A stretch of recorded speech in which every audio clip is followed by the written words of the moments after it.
sahabat Utsman bin Affan memberikan tata cara khusus, memberikan tips apa yang menjadi kunci sukses beliau di dalam berniaga, dalam berbisnis.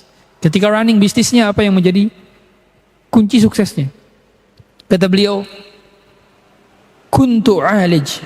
Pertama ketika ditanya, masirru najahika, apa yang ditanya tentang sukses bisnismu, maka dia mengatakan, kuntu alij. Aku turun langsung ke bisnisku.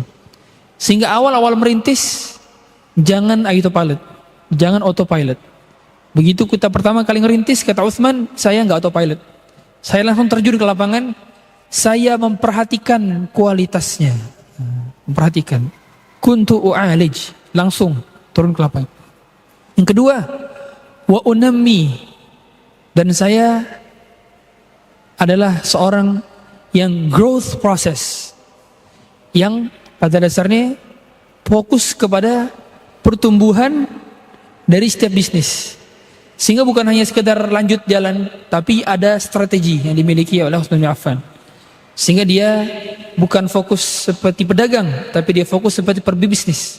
Karena kalau pedagang hanya sudah buka toko, ya sudah, nggak pernah memikirkan strateginya. Berarti Utsman bin Affan punya strategi dalam bisnisnya. Wa unammi wala azdari ribhan. Kemudian saya adalah pribadi yang tidak pernah meremehkan keuntungan. Sehingga Utsman bin Affan tidak pernah meremehkan keuntungan. Berarti selama masih untung, ya sudah. Karena sebagian dari kita itu terlalu terfokus kepada keuntungan, bukan penjagaan kepada kualitas, bukan mempertahankan kualitas, bukan mempertahankan customer, tapi kita fokusnya kepada untung. Untung berarti selesai, padahal tidak.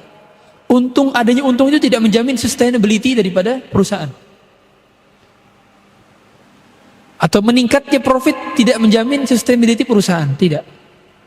Makanya mengapa kita lihat orang-orang boleh jadi untung sekarang, tahun depan udah tutup. Karena dia tidak mementingkan kualitas, atau dia tidak mementingkan loyalitas customer. Dia tidak mementingkan daripada kepercayaan publik, hanya mementingkan profit. Maka Utsman bin Affan mengatakan wala azdari ribhan. Selama masih ada untungnya, ya udah nggak apa-apa, dijual. Karena ketika lebih cepat terjual, otomatis lebih cepat terlikuidasi. Ketika cepat terlikuidasi, otomatis lebih cepat beli barang baru. Lebih cepat perputaran ekonominya, perputaran bisnisnya, lebih cepat buka cabangnya. Makanya konsep bisnis Utsman bin Affan, beliau tidak pernah meremehkan keuntungan. Sehingga ketika ditawar, berapapun ditawarnya, selama masih untung, masih nutup kos, ya udah lepas. Nggak terlalu, dalam tanda kutip, nggak terlalu mempertahankan harga di kondisi tertentu. Karena repeat order boleh jadi lebih baik dibandingkan satu kali order tapi untung besar. Nah, itu pola pikir mindset pembisnis harus begitu. Jadi adanya repeat order lebih bagus dibandingkan sekali doang kejual tapi dia nggak beli lagi. Nah, repeat order itu menjadi fokus bagi Utsman bin Affan. Wala azdari ribhan. Kemudian yang keempat kunci sukses bisnis Utsman bin Affan adalah beliau tidak membeli barang yang berkualitas jelek, tidak produksi barang reject. Kata beliau apa? Wala ashtari syaikhan.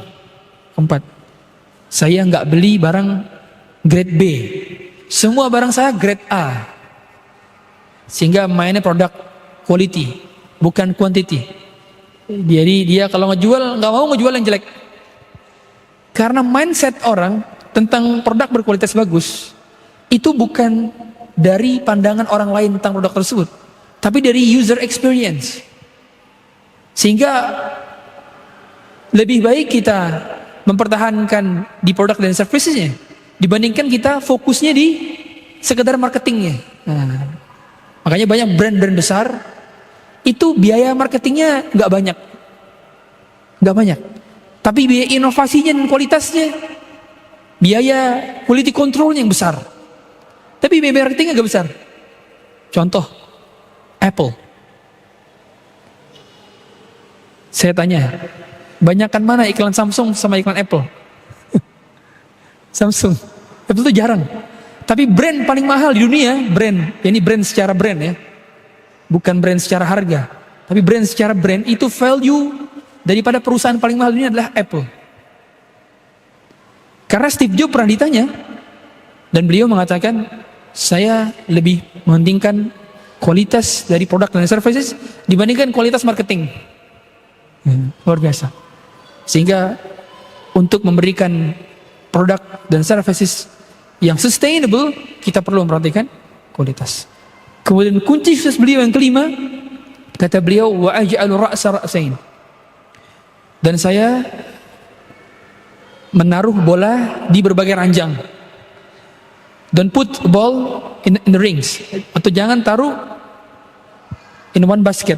Satu bola di satu keranjang doang, tapi taruh di berbagai macam ranjang. Begitu pula Utsman bin Affan. Sehingga ketika satu bisnis sudah sukses, beliau bangun sister company-nya.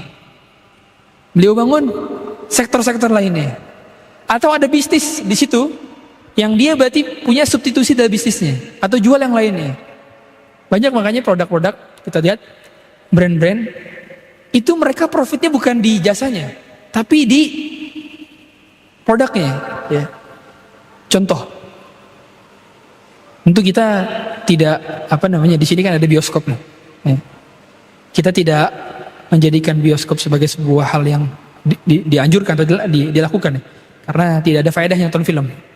Tapi lihat, ternyata bioskop itu nggak untung dari sisi banyak yang nonton, tapi untung dari penjualan produk, penjualan makanan.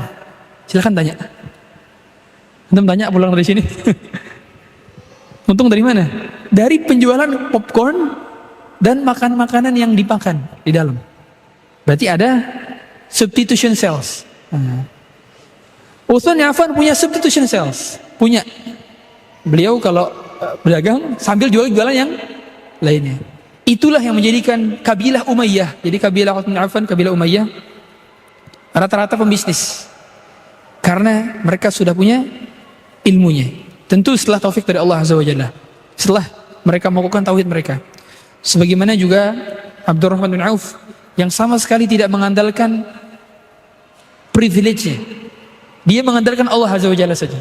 Ketika pertama kali datang ke Madinah, dia punya privilege dikenalkan langsung dengan orang paling kaya di Madinah, Sa'ad bin Rabi'. Tapi nolak. Dapat pertolongan.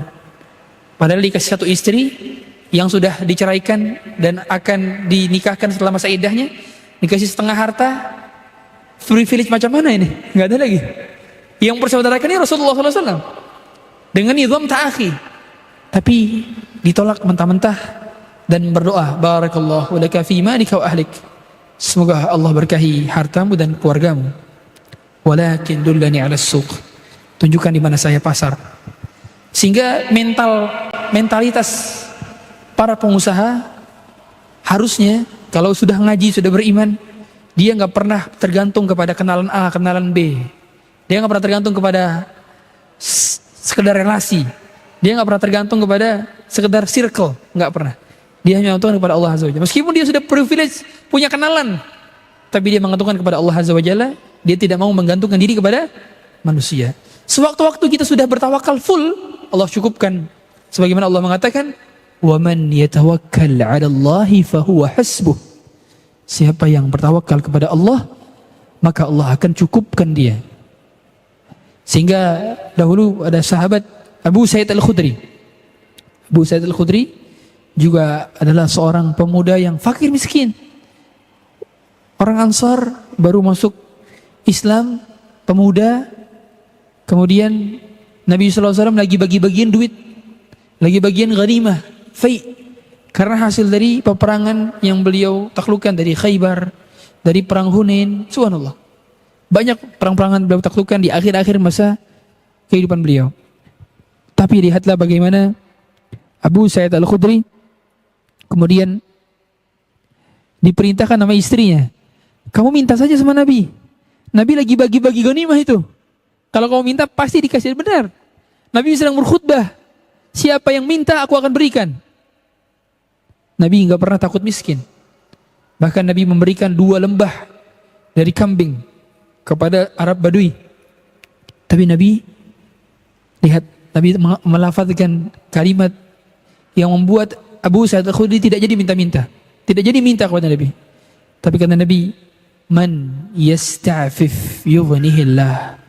Siapa yang dia merasa cukup, dia mempertahankan kualitas dirinya, dia nggak minta-minta ke orang lain, yughnihillah, Allah akan cukupkan, Allah akan kayakan.